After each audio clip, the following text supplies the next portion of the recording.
okay, this is the type of person that we want to be. This is their habits. These are their actions. Are we doing them or not? And then if we're not, then we can objectively say we are not doing enough. Alex Hormozy talks a lot about this too. He says, you're going to learn the information one way or another. You're either going to pay with money or you're going to pay with time. And time is money. Right. So you're always paying with money. He says if somebody has a $50,000 a year salary, it's costing them $950,000 not to know how to make $1 million every year. They're at this point now, but what did their journey like when they were where I am? Mm-hmm. When they were...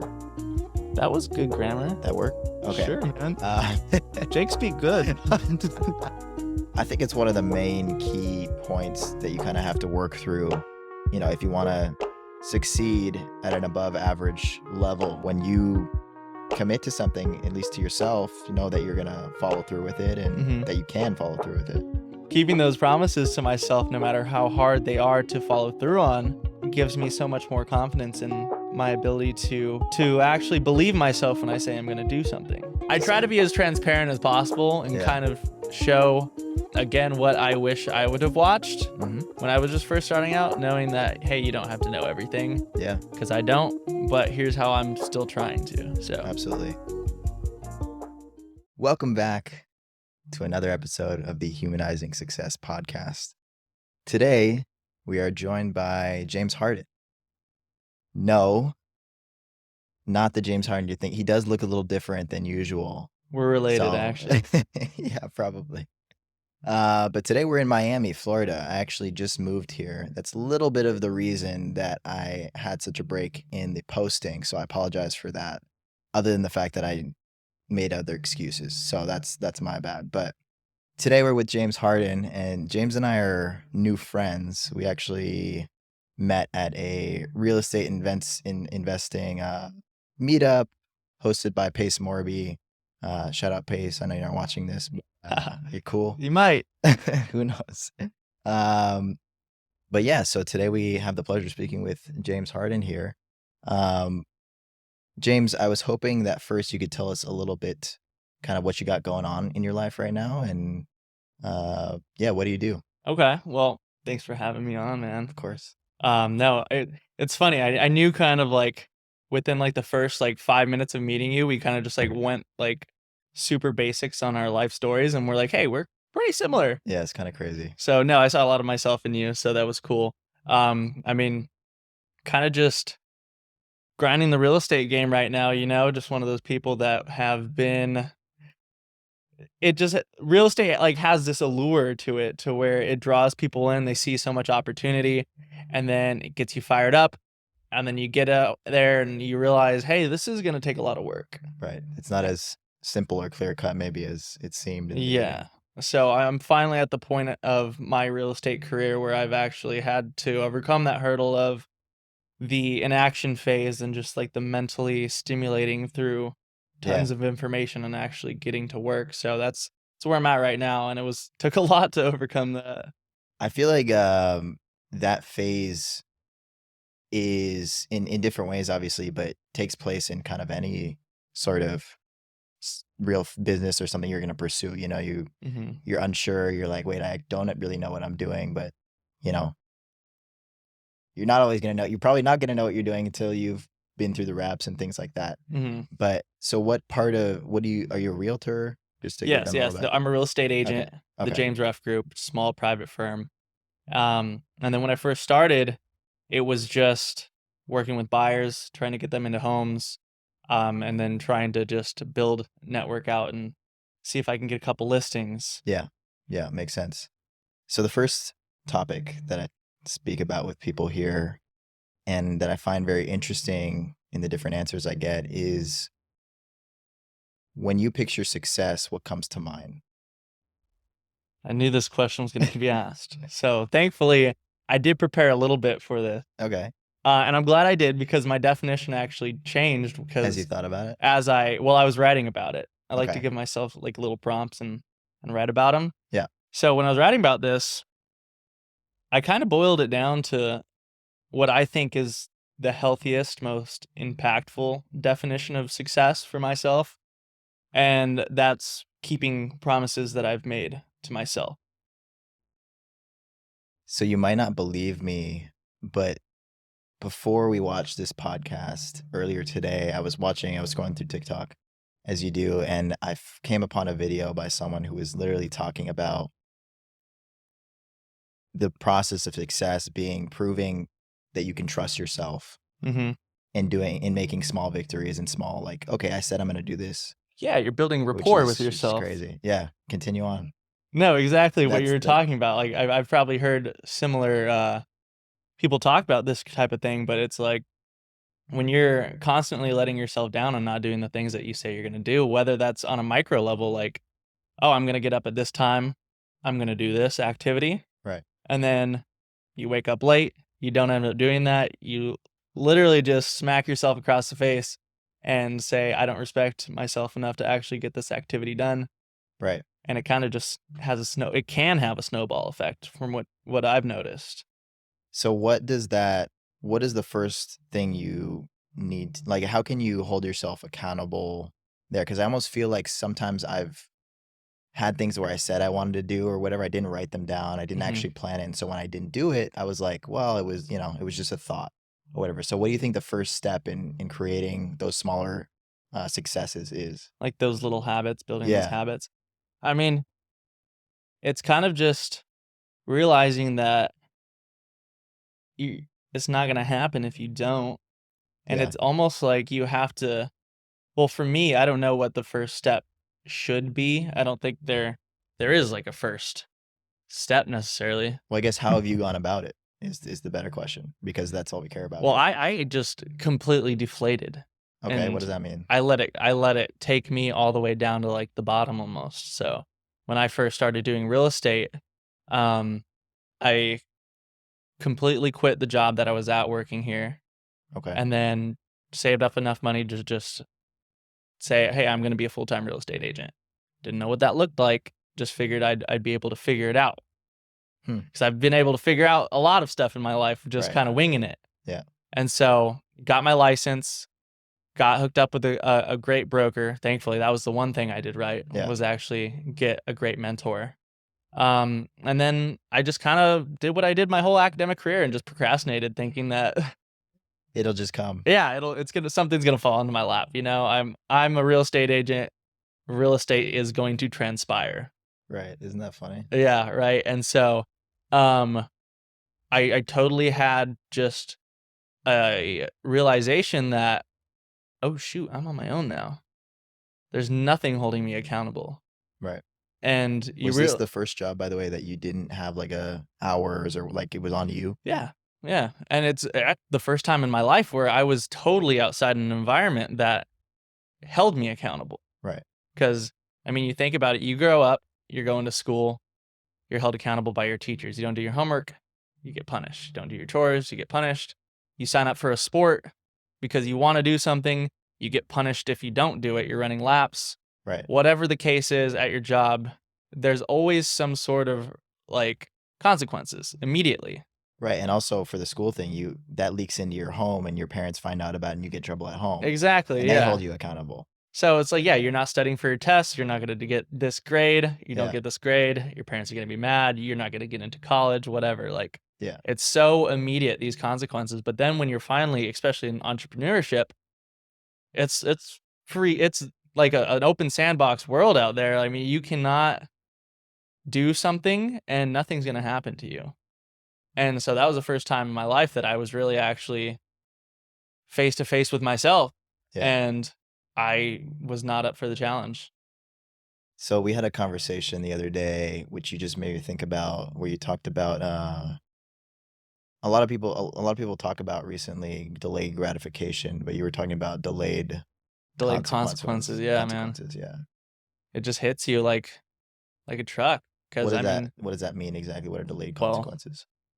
kind of contrary to delayed gratification, everybody talks about the glory of, okay, hey, you're gonna put in the work now, you're not gonna see results, it's gonna come later, it's gonna be this magical thing, right?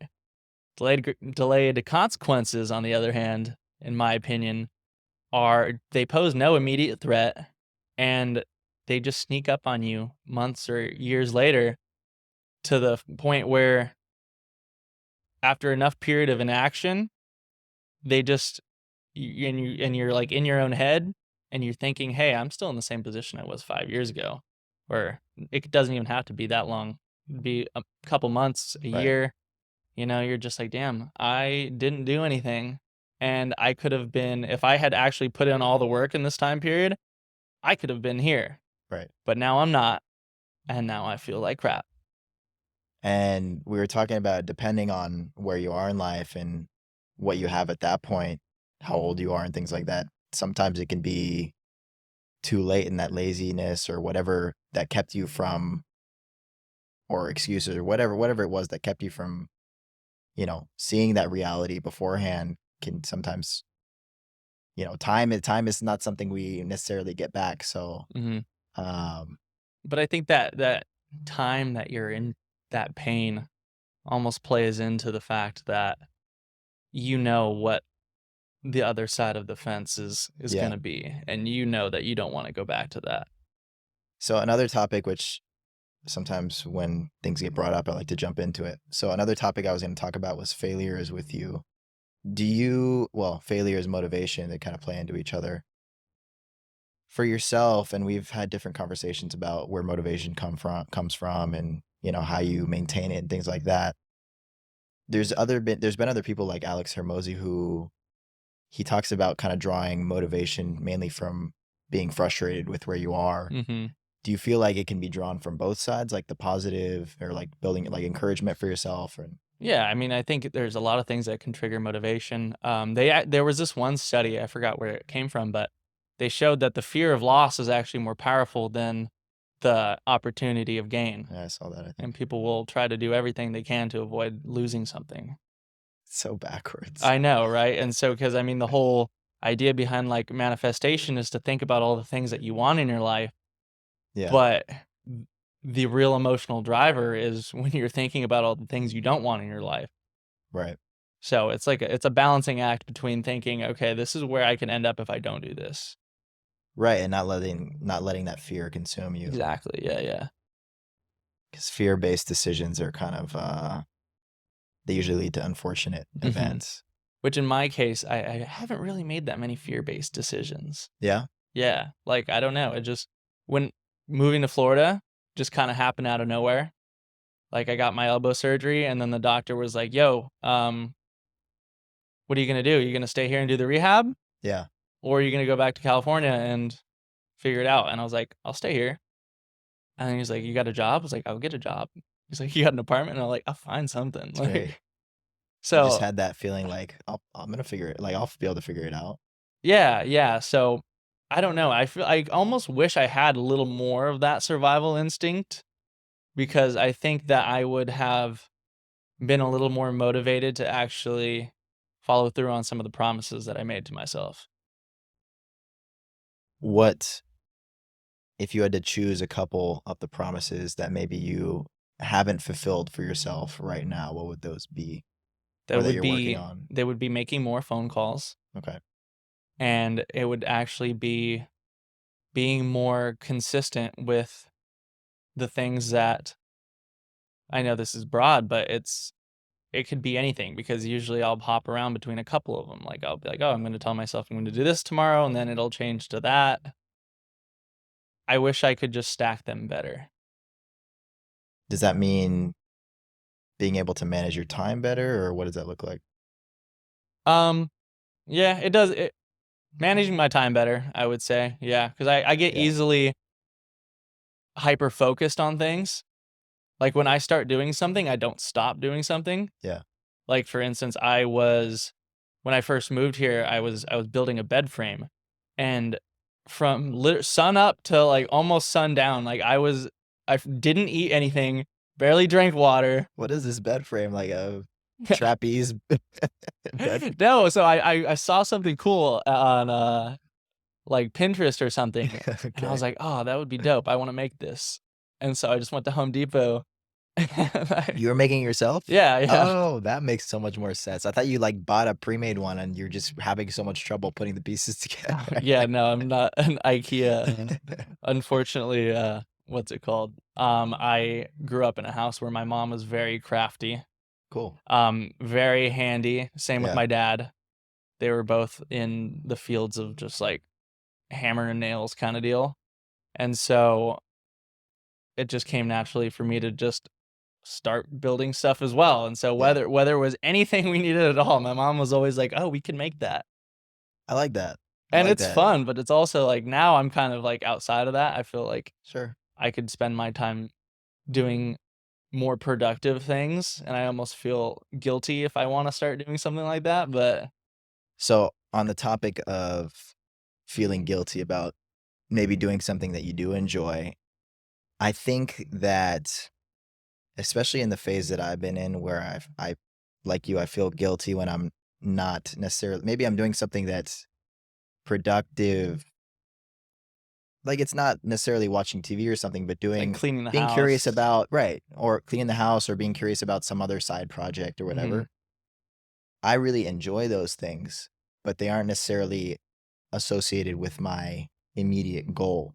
Mhm. But so I've struggled with how important is still maintaining like, things you're actually passionate about and The um balance between that. right, exactly. And so do you think it's still important to incorporate those things in your life and how do you? I think I you can gauge it kind of by how far along you are in your journey. So, like for instance, if you've been working hard and you're proud of yourself, Yeah. then yeah, I mean, like, it's gonna feel a lot better to actually do something that you enjoy than if you've been being a nincompoop and not doing anything, and then you're like, "Okay, now I'm gonna do something I enjoy," when you really you don't deserve to almost at that point. It's like, is it gonna feel better after a hard day's work or after you've been, like, lollygagging around? Yeah. So I think I struggle with negative self-talk in the way that if that day I didn't do something or didn't do everything that I wanted to do, Mhm. I'll be like, you totally wasted the day. And then, Yeah. but then that leads into other like negative talk and whatever. So I don't know the balance of don't let yourself get away with those things versus don't hang on to those things for too long. You know what I mean? Mhm. I mean, what if you just treated yourself like you were your own son? And you were like, "Hey, man, Yeah. like, probably should have done this today. It's all right," you know? And then if you keep messing up, you're gonna be like, "All right, dude, we're gonna have to have a talk." Do you have conversations with yourself? Not really. I Oh, kinda just, like I either write everything in my notepad on my phone or just, like, drive with the radio off and just kind of, like that's scary for a lot of people. what? Driving with the radio off, being with their own thoughts. It's hard. Most Well, people it's don't not do that. hard. It's I don't know, it's just more it's like a therapy almost. I agree. And that's why I like to write because it's like I think differently. I think almost like more I feel like analytically when I'm like writing things down. Like sometimes I'll just have like I'll just come across I'll like write something. I'm like, oh damn, that was kind of cool. And then it's at the same time, it's almost like a therapy to where you're not necessarily having that bias of or not that bias, but you don't have that fear of being judged by another person. Right. And it does take skill to be honest with yourself, but That's for sure. at True. least, Yeah. you know, it's gonna be easier to be honest with yourself than maybe another person, and Yeah. you're the only person who actually knows your own story. Yeah. I think being honest with yourself is a huge, huge step that not only is important to initially take, but like Mhm. even as we're in the place maybe we are now, we have a tendency to lie to ourselves and say Yeah. like, oh, I can get like that'll be whatever, like whatever it may be. But being able to step back in the moment and be like, no, that's not true, or this is actually the reality, or whatever, Mhm. um, is a skill for Do sure. you feel like you also sometimes gaslight yourself when people ask what you're doing and you're telling them all the things that you say that to yourself that you should be doing? And then you All the time. almost feel that reward of doing it because you're like, "Oh, yeah, this is what I do." So you know what's funny is there's been times. By the way, I think that was the first question I've ever been asked on the podcast. So congratulations. Oh, really? Yeah, I think so. I don't remember exactly, but I don't remember being asked the question. So Okay, well, I got a lot more, appreciate so it. Yes, but the funny thing is sometimes I'll tell people like the things that I'm doing or the things that I'm attempting to do, and no, I'm not 100% all the time, but I'll tell them what I've actually done and in pursuit of what I'm trying to do, and they're like, "Dude, you're doing so much," or whatever. So, like, it's all about perspective, but Hmm. then again, it depends on the person who's saying that or the people you're asking. Because if the people who's saying like, "Oh, that's so much," if they don't have what you want to have or, the life that you are pursuing, then maybe maybe it's valid. Like for them, that's a lot. Hmm. So I don't know how much to reward myself or to say like, dude, like I'm like to myself, like I'm proud of you. Yeah. I see the effort you've put in, even when I feel like I always feel like I can do more, which is a good thing, I think. Yeah. But as long as it's not bashing on myself. Yeah. No, I mean, So I get told that I'm doing a lot as well and that I'm too hard on myself. So yeah, similar. But at the same time, to your point, we both know kind of, okay, this is the type of person that we want to be. This is their habits. These are their actions. right. Are we doing them or not? And then if we're not, then we can objectively say we are not doing enough. It really is that simple at the end Yeah. of the day. Um, So, and not to say you have to be some robot and just like right. go off and grind set. We grind while you sleep kind of deal. Like if you're putting in a decent amount of effort and you're seeing no results, then you're either got to change the type of effort you're putting in or you got to do more. Yeah. One or the other. And I would probably opt for doing more first before I change the action. Especially if those actions have been repeated by people who are successful in what you're trying to do. Right. Then you're either just not getting enough volume or you're not getting enough reps in that skill set to actually sharpen your Yeah, I think tools. something that's very interesting nowadays, we have so much availability to look at people's stories who are successful, what their Mhm. lives look like, more in depth, like what they're doing on a day to day. So But we they're also have ahead of us at right, that point. So their correct. day-to-days are like not true what you should be doing, and I find that challenging. I agree with you. I agree with you. So at that point, to that point, it's a little bit more of our responsibility to dig deeper and be like, okay, they're at this point now, but what did their journey like when they were where I am? Mhm. When they were That was good grammar. that work? Okay. Sure, man. Uh Jake speak good. yes, exactly. Um so yeah, we do have a responsibility to not just take it for face value and say, okay, there are probably going to be some differences in what my life looks like to what theirs is going to be right now, even though Mhm. they have the life I want to live and I want to maybe do some of the things they're doing on the day to day, but they weren't doing that at my stage. So Yeah, and I think another thing is you also see them at their skill level doing these things, and you think that you have to come up to that skill level to even start.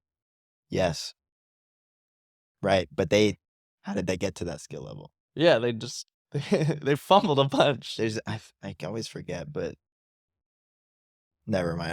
there's some saying that I can't remember right now that goes exactly with what we're saying right now, but that this provided no value the past 20 seconds, what I just said. Anyways, uh, let me, something I want to ask you actually is, and I feel like, so I watch Diary of a CEO podcast a lot. I don't know if you know, They're just a Diary of a Wimpy Kid. almost slightly different. It's like, Um, yeah, that was inspiring. yeah. So that podcast, he always talks about people's childhood having a lot of effect on who they are today. Mhm. Do you feel like you can pinpoint things in your childhood that have kind of created the person that we see today? Yes, and I was thinking about this, driving home from when I met you. Huh. When you came into the group, so Jake walks into this group, he has his name tag on, it says, "Jake Bennon, I'm new." I'm like, "Look at this goober."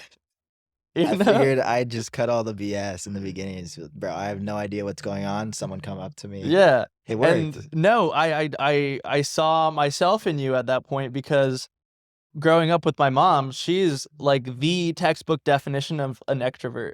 Hmm. Like when we'd go to like family parties growing up or just like neighbor parties, we'd just see that my mom would see the neighbors having a party and she would be like, "Oh, let's go." And we'd just walk in That is so my mom scary would to just me. start chopping it up with people. And I was terrified to do that. Same. And so growing up, I remember one of the neighbors just moved into their house next door, and all their kids were playing in the yard. Yeah. And my mom literally had to give me like $2 to go and play with these kids because I was just like terrified of, like, I wanted to play with them, but I didn't want to actually go approach them, and Yeah. I was just terrified of actually encountering them.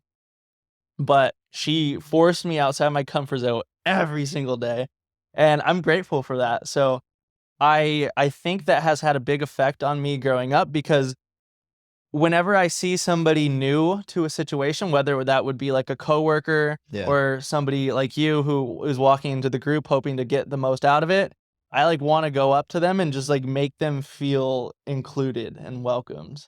I mean, I felt like, when you're everyone at that group and everything was super friendly. Mm-hmm. And so when I did go up to people, they were super friendly. And I was like, I'm at this event, I'm alone.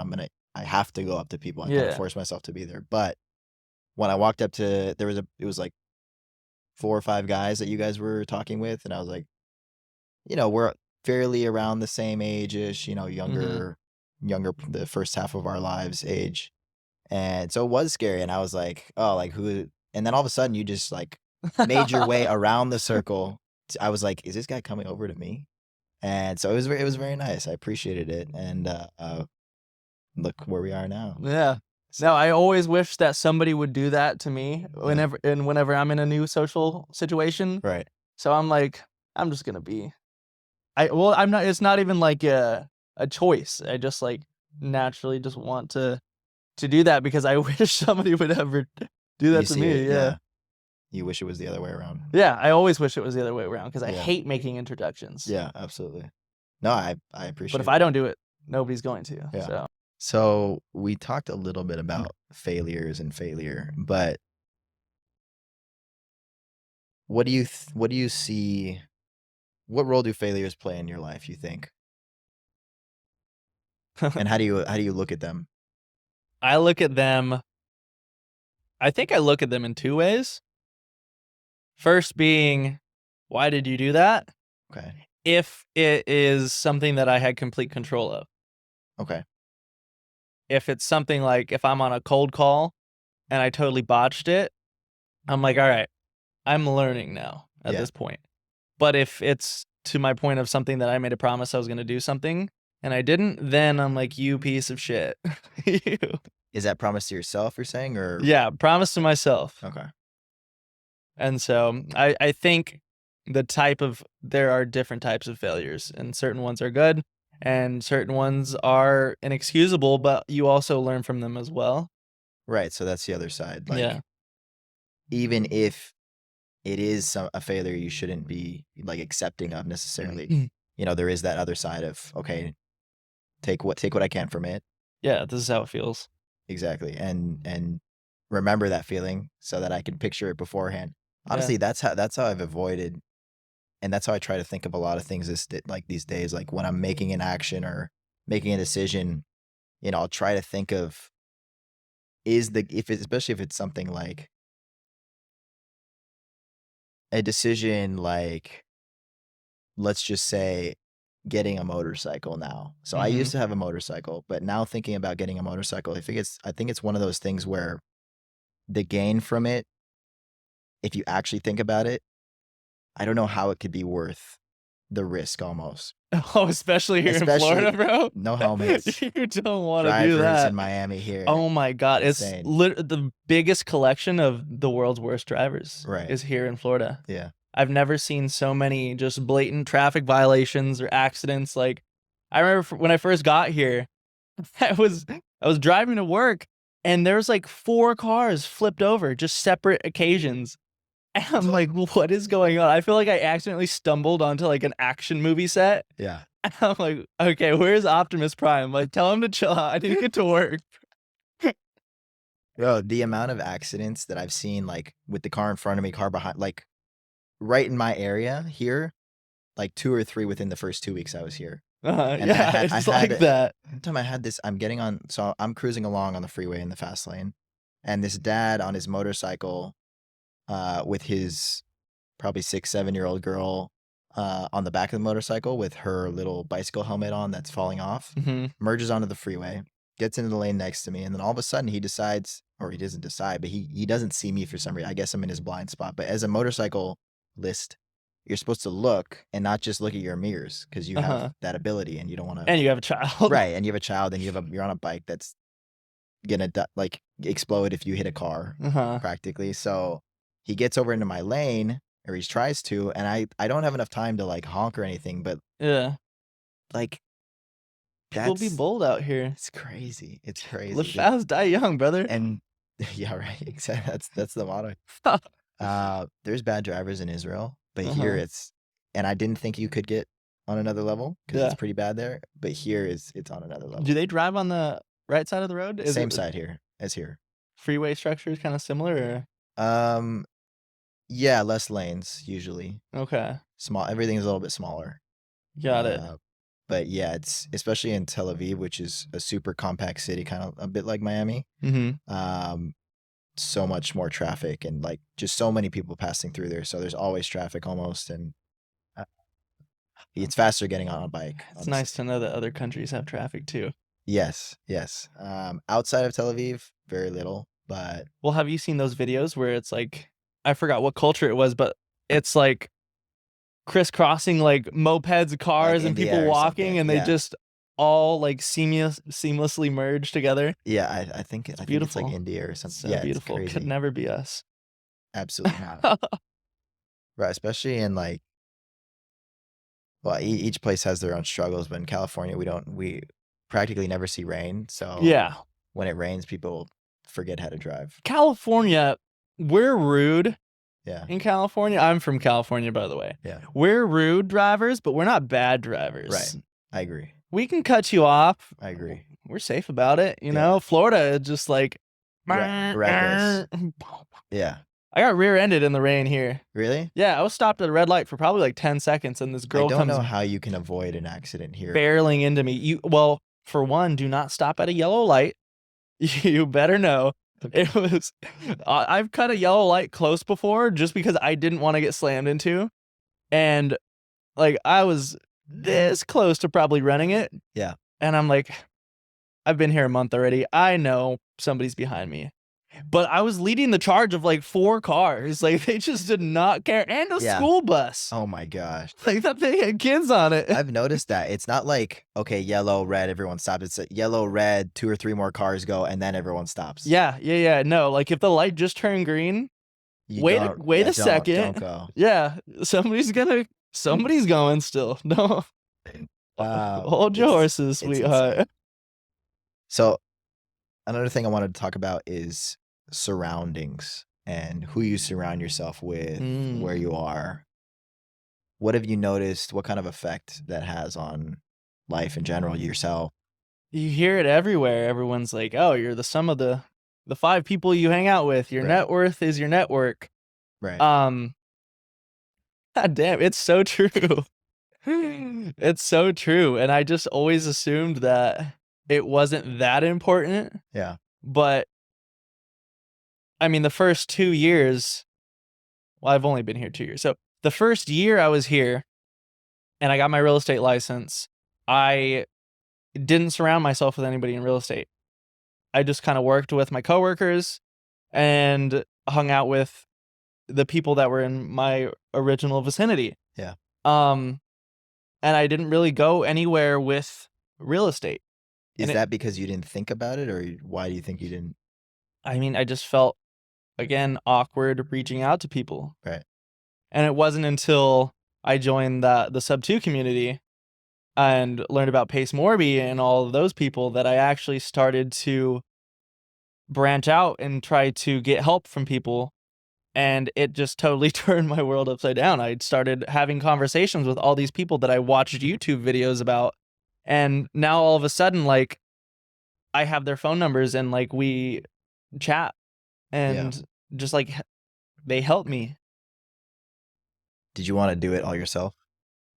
So I didn't learn I didn't even learn how to use a team for the longest time. I always thought you had to do it yourself. It should be in the basic high school curriculum. Teamwork. Yeah.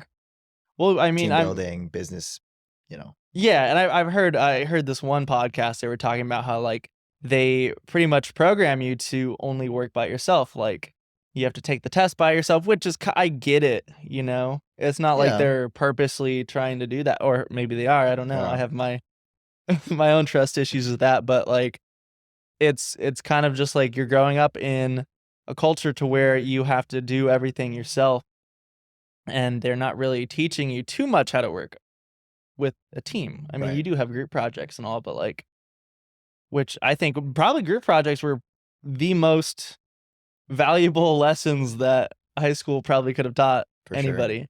But no, it just like having people on your team to pick up and where your strengths aren't.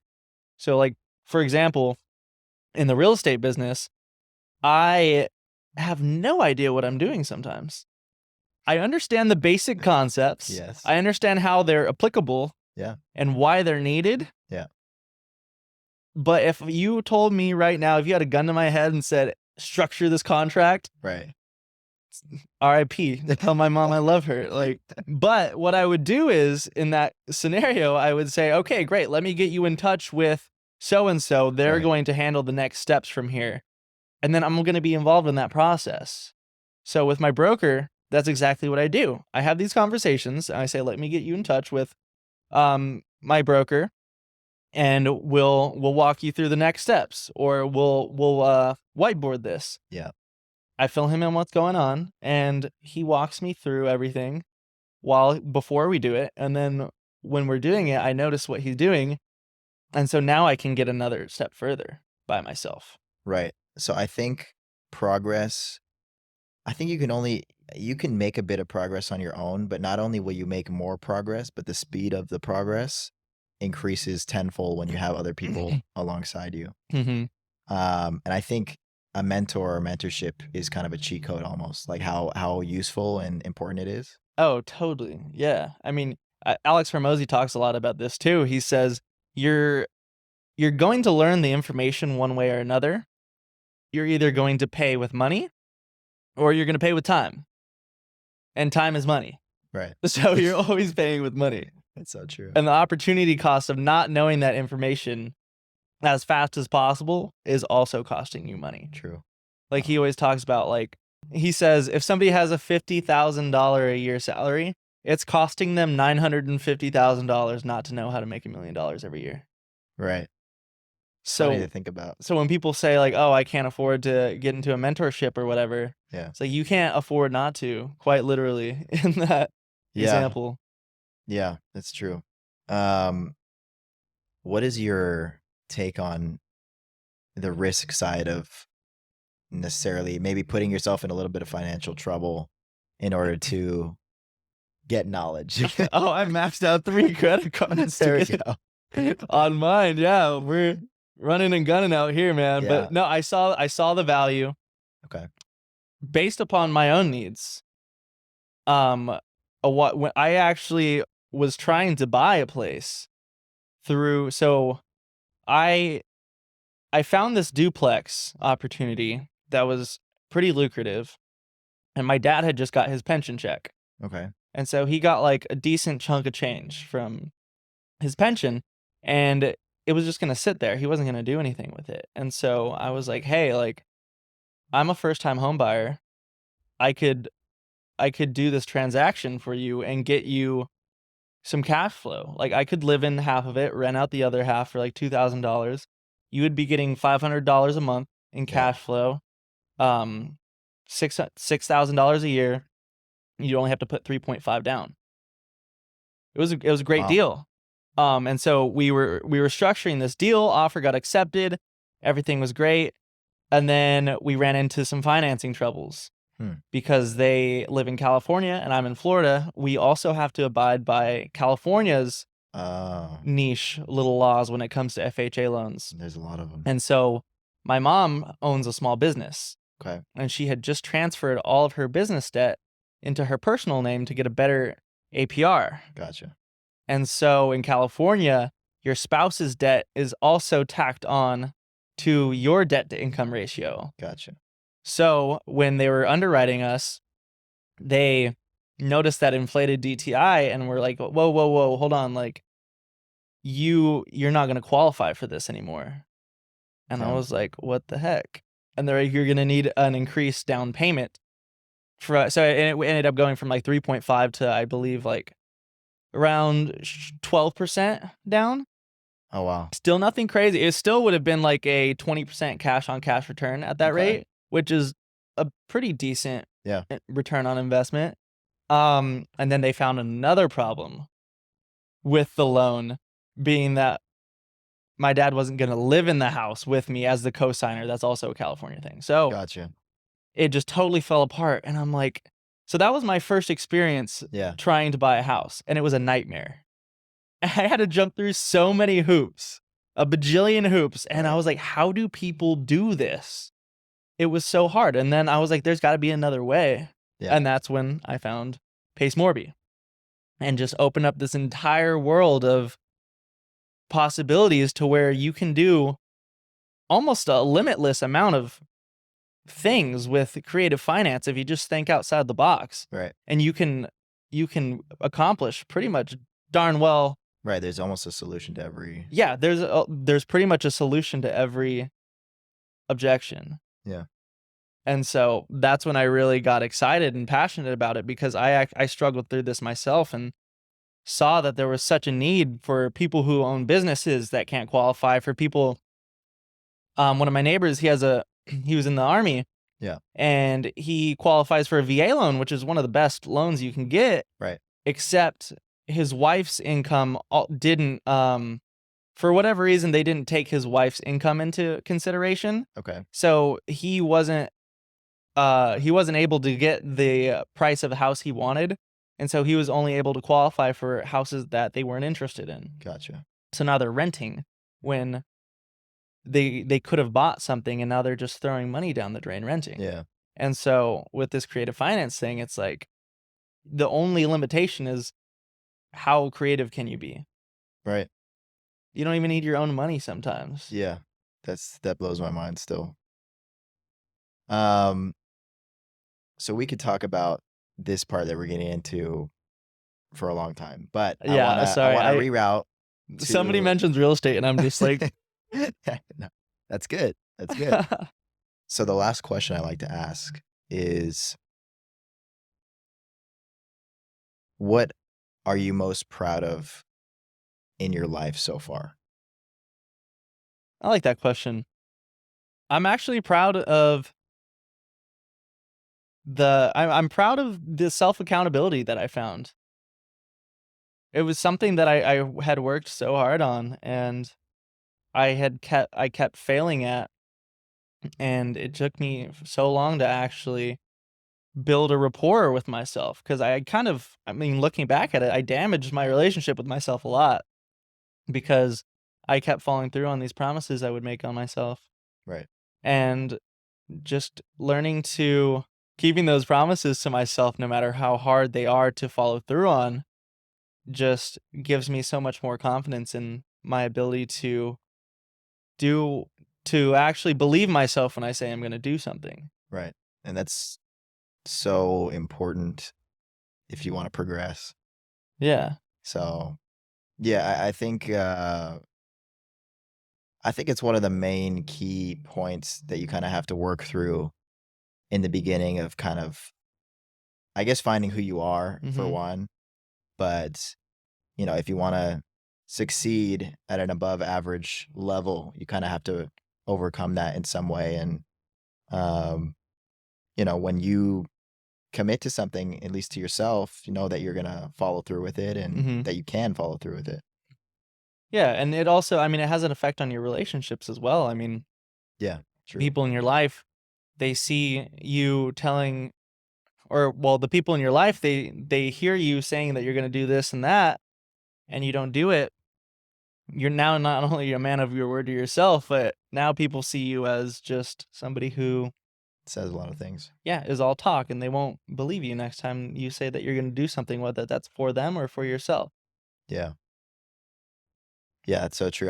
It popped up a thing in my head.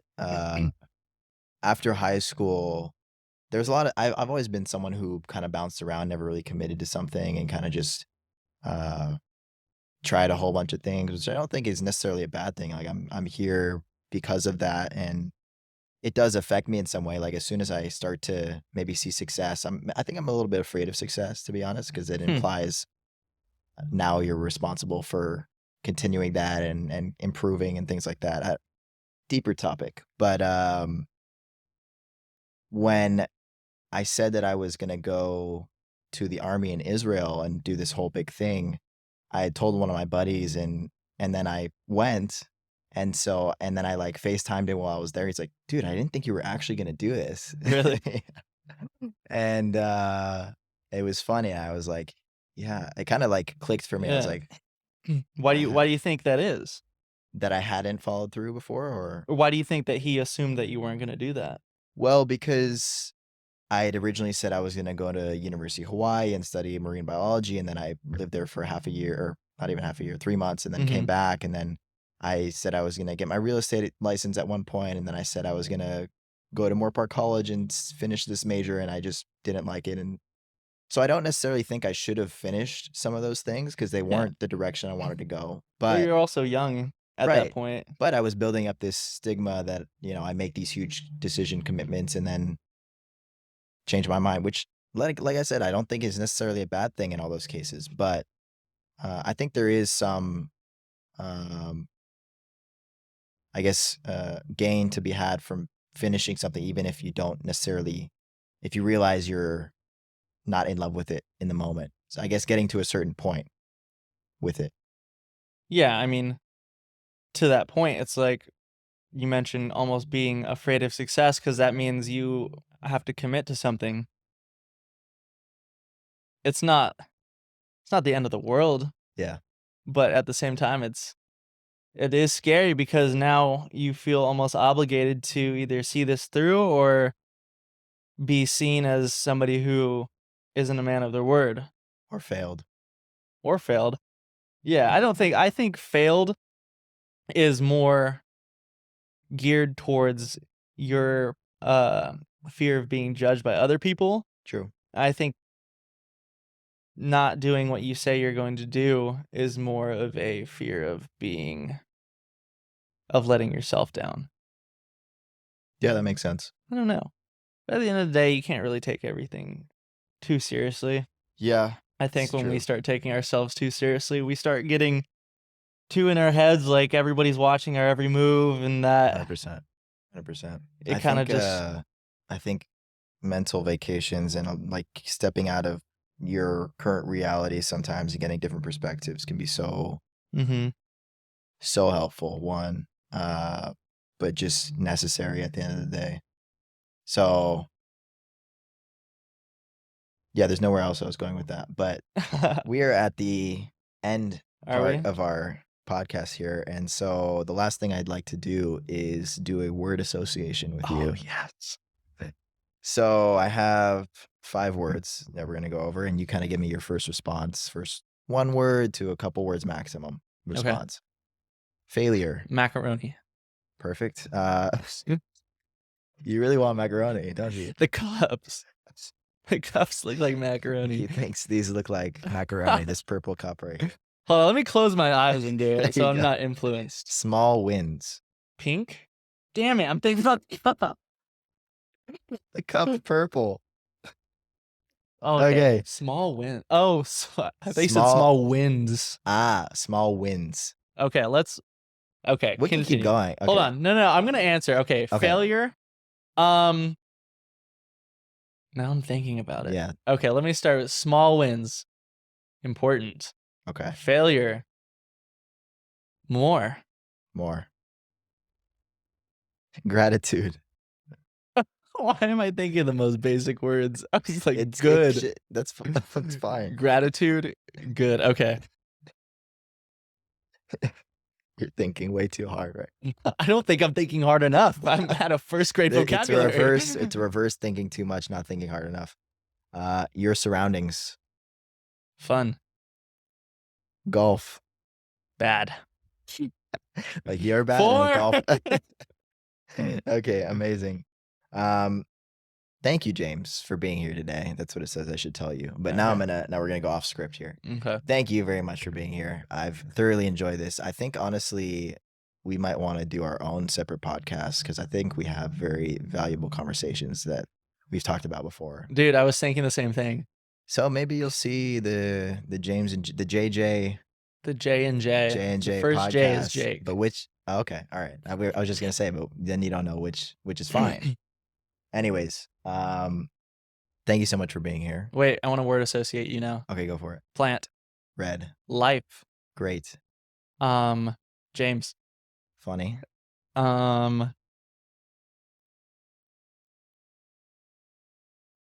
Career. Complicated. Success. I wanted to say also complicated. That was my first thought. Okay. So Go again. okay. Perspective. Perspective. Okay. Macaroni. Classic. Thanks for having me on today, Jake. So if people wanted to find you, let's say they live in Florida, Okay. they have, they want someone to represent them or they have an interest in real estate, where can they find you? Yeah. Instagram, Uncut James. And I just realized where that's from. tell me. Uncut Gems. Yeah, But exactly. I didn't put it together until right when you just said it right now. Yeah, other people go a different way with that, but Okay. I think it's a double entendre here. Yeah, I see the second side. Let's not mention that one. But yeah, no, I post a lot of my cold calls and me messing up and just Very kind of just entertaining, I have I to try say. to be as transparent as possible and Yeah. kind of show again what I wish I would have watched Mm-hmm. when I was just first starting out, knowing that hey, you don't have to know everything Yeah, because I don't, but here's how I'm still trying to. So absolutely. So I'll link his info below, and you guys can check him out. Go support him. hi, Mom. But thank you so much for being here, and thank you guys for watching. Please, if you've gotten any value from this at all, like even the slightest bit, very, very small, feel free to like and subscribe and follow us on all the social media platforms, except Twitter. I've never gotten on. I never It's understood called Twitter X really. now. Oh, is it really? Yeah. I didn't even know that. Mm-hmm. So thank you guys, and stay delusional because success comes when you least expect it. That was fire. Thanks.